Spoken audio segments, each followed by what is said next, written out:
Hello everybody, Crackshot Tactical here with a beautiful SA-20 for our first video. Today I'll be going over basic takedown and cleaning. If you have any questions, leave them in the comments and let's get started. Quick overview, the SA-20 is a gas blowback semi-automatic 20 gauge shotgun that can accept 2 3/4 and 3-inch shells. It comes with both a rifled and smoothbore barrel, wooden furniture, and a very crisp action. To begin, loosen the locking nut, because this is what retains the barrel and the front handguard, this wooden thing right here. Whenever you get that fully unscrewed, ensure to keep it someplace where you won't lose it. So I'm going to keep mine right there. And ensure that this does not fall out, because this is your plug. It limits your shotgun to 3 shells. If you lose this, then you'll have to either buy a new one or find it again, because you can't, in certain states you can't hunt anything with more than 3 shells. So ensure it stays right in there because it's not retained. Once the retaining bolt is off, simply pop this stock off, slide it out the end, and check it for damage. This one seems to be in good shape. Now your gun's main operating system is exposed. I will explain the general gist of how it works, just so you can understand it, in case you ever need to make repairs or just generally know your firearm. So, this is the gas block, this is the direct impingement ring, right here, this little thing. This is the piston, this thing right here is the rail, and that is the piston spring. Whenever the gun is fired, the shell traces up through here, and the gas behind the shell traces behind it until it hits the gas block, where it pushes the impingement ring out.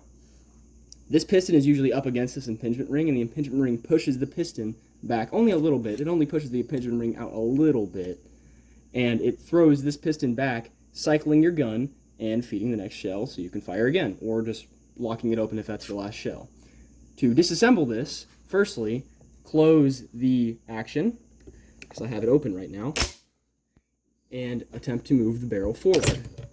It comes out just like that. Occasionally that the impingement ring comes off with the barrel, that's not a problem. It comes out on its own. It's pretty easy to come out, really. It's milled pretty tight for a reason, but it comes out and it needs cleaned just like everything else. Now you will progress with cleaning the barrel. Today I will be using some Birchwood Casey bore scrub. It's 2-in-1 bore cleaner. It cleans all my guns really well, and I like it. The only problem with this one, it has a faulty nozzle, but I think it's like a 1 in a million thing, really. So for new time gun enthusiasts, or just generally know, this stuff will kill you. It's just entirely deadly. Do not mess with it. Don't drink it. Don't put it in your eyes. Don't light it on fire. Be careful. It's meant to flame away if you're cleaning your gun and you decide to shoot it afterwards. You don't have to clean it out. I do it anyways because I'm not entirely certain if it's corrosive or not, and sometimes it's just not safe to trust it anyways. I personally trust it, but I just don't want to take any extra chances. I will also be using a cleaning rod. This one is actually from an AR-223 kit, a Ruger AR-223 kit to be exact. I use it because I can, and it doesn't really damage it. I also use paper towels. Gun cotton is ideal. Hear me. Gun cotton is ideal. Get gun cotton if you can. But I just don't have access to it, and I can't find it anywhere, no matter where I go. Rural King's always out of it. So we're going to run paper towels. As long as you run another one through it after you're done, it should be fine. One that's not wet to dry out the barrel. It should be okay. And let's get started with the cleaning process. To begin, take your cancerous bore cleaner of choice and spray it on your paper towel. This stuff, I will have to reset the thing because it sputters out like that. I've never had this happen before in any can, and it's just not empty, and I do not want to waste it. But I just twist it back on like that in case any of you ever run into this problem. I doubt you will, because these guys, the people that make this can, the way this works, really good. Now make sure you get a lot of it on there. Don't be wasteful, don't put too much on there, but make sure you get a good amount of the surface area of the paper towel covered. If you don't, then it won't work well. Next, take your paper towel and weave it down the barrel. The first time, you should go slowly the first time, and always ensure that it never scrapes the side. It will likely not damage these smooth bores, but it's a good habit to have, because if you do it on a rifled barrel and you scrape the side, it may damage the rifling of your barrel. You don't want that. Now let's see that. Shotguns are notoriously dirty, and they always have been. And that's just the way this works. But it's always gross with 20 gauges. Let me move that out of the way real quick. I'll run it through a couple more times. Yes, it is a dirty cloth. No, it'll be fine because I run more than one through it. You hear that noise? Do not ever do that. I messed up. I wasn't thinking there. Don't do that. Hear that scraping noise? Don't ever do that. There. Should focus and not do that. See how nasty that is? How nasty it is? Now let me pause while I replace the paper towel, and I'll come back right back in a second. Now that I've gotten the bore scrubber back on the towel, I am going to thread it in through the other side of the barrel. Notice that I do the exact same thing. Take caution not to scrape the side of the barrel. The chamber's okay, but I wouldn't just scrape it at all if you want to keep your guns pristine. Now, it's probably going to come out just as dirty, if not dirtier, because it's closer. But again, observe nastiness. It's gross. And also, again, allow me to remind you that bore scrubber could probably be used as cancerous pepper spray. So keep it out of your eyes, mouth, and other general areas. And wash your hands thoroughly or shower when done cleaning your guns with any kind of bore scrubber. And just run back and forth until you feel confident that it is good. I'm going to run it one more time, and then I'm going to get the dry paper towel. There we go. Now notice the inside of the barrel is covered in wet stripes. That is from the paper towel crossing up and down. This is what you should do whenever cleaning the barrel, is hold it up to the light so you can see the inside of the barrel. Now whenever I run this smooth paper, the dry paper towel through it, it'll look a lot better. See those droplets there? That's the cleaner. I don't want to leave that on my barrel. Now I'm going to repeat every single step I just did, but without bore cleaner and a dry paper towel. I'm just going to start again, except I'm not going to start from the other side because I feel like it and there's nothing you can do to stop me. Now, we'll run it in and out, and the paper towel will still come out dirty, not quite as dirty, but still dirty, see? Because it doesn't have the bore cleaner on it, but I've also already cleaned out pretty much all the nasty stuff from inside the barrel. And that scraping sound, you don't want to hear that. It's harder to do it on this side because you try to get around the barrel block there. Barrel block. Not very good at naming things, but hey, I didn't name it. So, bite me. I'm going to switch it around here so I don't have to change my camera angle for you guys. Yeah. Let me change camera settings. Woo. We're just going to repeat the process. Go in and out through this side of the barrel. Easy.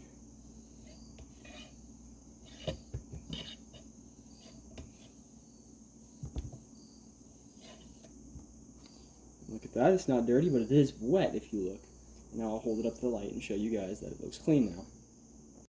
And this is what it should look like when it's done.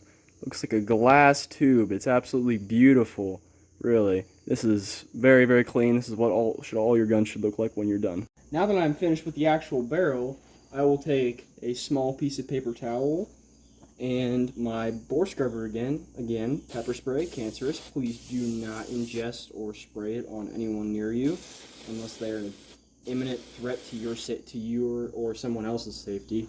I'm going to take my bolt nut. I'm going to take my direct impingement gas seal. I'm going to clean it. It's kind of gross. This is pretty clean, all things considered. Usually it's a lot more nasty. And see that? Now I'm going to use the same paper towel because that wasn't dirty. Usually I would change out paper towels because those are nasty. And I'm going to clean out the inside of this gas block. The inside of this gas block is probably by far the dirtiest part of this gun. Usually it is, but like it's more dirty than the barrel. It's just filthy. It's the way it is. Yep, there it is. It's gross.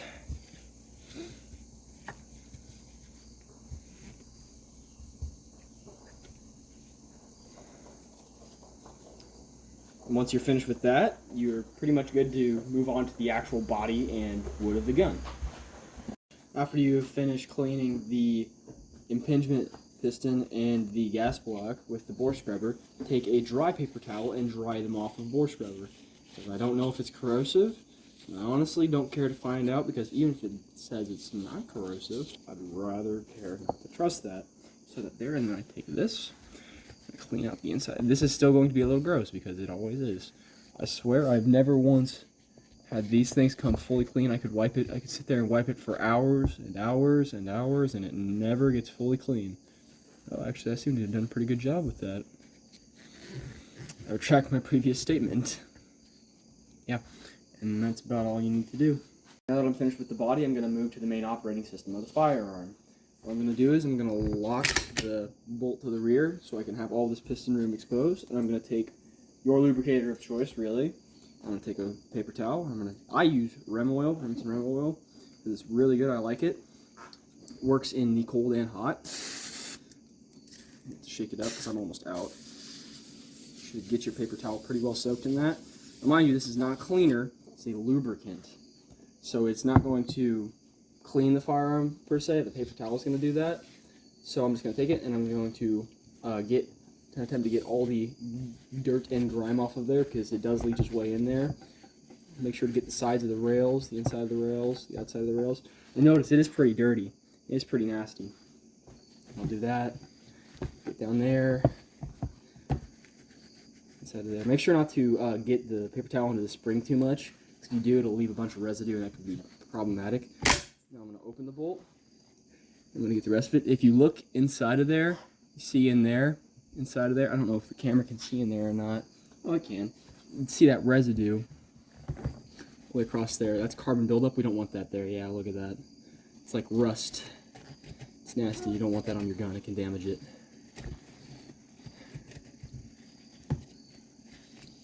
So if the metal oxidizes on your gun, you're doing something wrong. It's not quite oxidizing yet on this one, because I haven't cleaned it in a while, but it's not the problem. Next, I'm not going to shift the camera angle, but I'm just going to clean the bolt face of the firearm. I'm going to push it forward with my thumb here, because once it's, like whenever the barrel is not there, there's a locking lug up here. It's just a single locking lug that springs into place and locks into the barrel. If that's not there, there's nothing to stop this from moving all the way forward. It kind of juts out the front of the gun a little bit, and I can get direct access to it and clean it. And it is shining like new right now. And then I will clean the outer part of the piston and the bolt face here, because I don't really need to in this case, but usually you would want to. I'll clean the back of the bolt carrier group. Careful not to pull the trigger or turn the safety off, because if I pull the trigger here, the hammer is going to fall on my finger and hurt a lot. And then I will change camera view so you can see my handiwork up front. Notice how the bolt carrier group is shiny, and the piston rails are perfectly shiny as well. They are not. There's no carbon buildup on the piston rails. If there is, you need to take it off almost immediately, or else it will cause damage to the gun and oxidation of the steel. Now take your lubricator of choice. I'm going to use Rem oil again because I like it and I've used it for a long time. My bottle is almost empty, so I have to ensure it doesn't do anything, but I'm going to just get a little bit of lubricant back there to ensure that it doesn't gum up the gun. If you put too much in there, it'll leak out of the bottom of the trigger guard, and you just don't want that. I'm also going to get up here, just the top of the rail system, just a little bit, not much. I'm going to get the top of the rail system right here, top of the piston, because that's where the barrel rests, and there's a lot of friction there. 3 rounds through that really fast heats up the gun if it's not lubricated correctly, and it's just nasty. I'm going to lubricate the insides of the rails. Ooh, that's what happens if I don't actually have anything inside of it, and that is pretty good. My personal opinion, I say that's pretty good. And then you just run the barrel, the action backwards real quick. You spray some inside of there. Spray a little bit in there. Don't ever put too much in there, because that will cause your gun to jam up, especially with Rem oil. Rem oil does not burn, so it won't cause any damage to your gun ever, but which is an advantage and a disadvantage. If you put too much in there, it'll be nasty. Now, what you want to do is, and no, slamming that forward and backward does not hurt the gun, but what you want to do is now, I should have left it forward. I'm just going to run the action as many times as I want to, or at least until it feels smooth. And this feels smooth as oh heck, because it's just like, it's pristine. It's not been fired many times. And then take your towel of choice. I use a little kitchen towel, and you wipe off the excess from the outside. Do not touch the internals. Leave the oil on the internals. It's the entire reason we put it there. Just wipe it off from the outside so you get a good look. Doesn't need to be polished, doesn't need to be anything. Just wipe it off from the outside. Gets a good look. You could technically leave it on there, and it would be a protective barrier if you're not storing your firearms correctly, but otherwise it's fine. Now here's the part where we begin the reassembly process. The gun is completely clean. There's not a single dirty part on it. Mostly if I felt like the gun was still dirty, I would do a detailed disassembly, and I will do that eventually in a different video. But that's not for today, because they just took it out dove hunting and shot a couple shells through it. First, take your impingement piston and put it back in the gas block. Now technically, if you wanted to, you could take the impingement piston and put it on there. Make sure that this thin tapered part is facing towards the gas block, because it won't fit in like this. You put it in there like that, keep it there. You let the bolt forward. There we go. And yeah. And then you bring this back a little bit more. Come on. It's difficult to put in here. Then you take the bolt and you rock it back there like that. And that should allow it to slide all the way back in position. Now notice how everything is like it fits in place. It shouldn't be there should be no rattle. It should all sit in place. And you take your front handguard, you throw it on to the top. And it should just slide over top of everything and click into place back here. If you look closely on the front handguard, there's a little notch on it, and that slides into place with this little thing right here. And it'll just lock into place. There's a hole on the end of it, and it should just pop into place like that. Then, you take your retainer nut, you screw it back on until you can no longer screw it on. And that is a clean gun. Thank you for watching the video, and I will see you next time with a Model 57 cleaning video. I'm sure you guys will like that. Model 57 is a very old gun, and until next time, see you guys around.